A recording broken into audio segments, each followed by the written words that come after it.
Un rendez-vous incontournable pour les femmes leaders du secteur minier, cette journée a permis de partager des expériences inspirantes et de renforcer la solidarité entre les membres du réseau, mettant en lumière l'importance de l'inclusion et de la diversité dans l'industrie minière.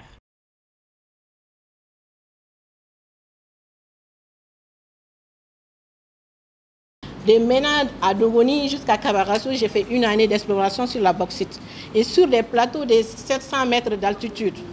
On montait à 5 h, on descendait à 18 h. Arrivé au camp, peut-être c'est à 19 h 30, on mangeait et puis après on fait des rapports journaliers et on se prépare pour le lendemain. Je suis partie au Ghana, j'ai galéré pendant 5 ans. C'était pas facile. J'ai commencé, j'ai fait 1 an, j'ai appris l'anglais et je suis partie à l'université directement. Il fallait faire doublement ce que les autres faisaient pour tenir. Parce qu'au Ghana, le système éducatif n'est vraiment, on ne plaisante pas avec ça. Nous avons fait nos parcours. C'est ce qu'on vient partager avec vous. Pas vous dire que oui, on a réussi, nous sommes des milliardaires, on vient vous dire qu'on est riche, ok, faites comme nous. Non. On vient vous dire que dans la vie, il y a des passages obligatoires. Si, c'est vrai que nous avons travaillé, mais il faut reconnaître que beaucoup d'entre nous ont défié le destin. Personnellement, j'ai défié le destin afin d'être là.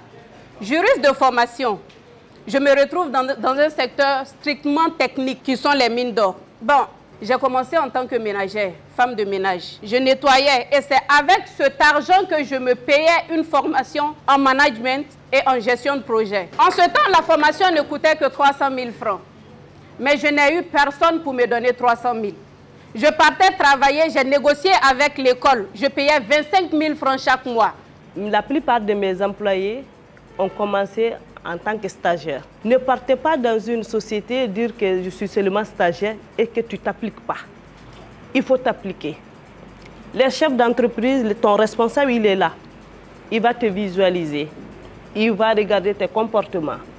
Et je dirais que le centre de documentation de la DNGM est très riche, en tout cas dans tous les domaines, surtout pour ceux qui sont dans le domaine des mines, géologie, mines, exploitation minière. Il faut beaucoup profiter de ce centre de documentation. Il y a beaucoup d'opportunités là-bas. Vous avez toutes les roches qui sont disponibles sur le territoire national, sont exposées là. Ne laissez jamais la peur vous retenir. La peur de ne pas être à la hauteur, surtout. Nous avons tous eu des difficultés, des défis, mais quand même, on a persisté. J'avoue que j'aime présentement, là en parlant, j'ai le cœur qui bat à la chamade tellement qu'il y a une forme d'émotion que j'ai ressentie en les entendant parler, encore une motivation de plus pour exercer mon métier. Elles ont boosté ma confiance en moi-même. Ça m'a vraiment poussé à aller plus et à prendre plus mon courage à deux mains dans le secteur minier. J'ai vu les difficultés auxquelles elles font face et c'était vraiment quelque chose qui m'a vraiment touchée.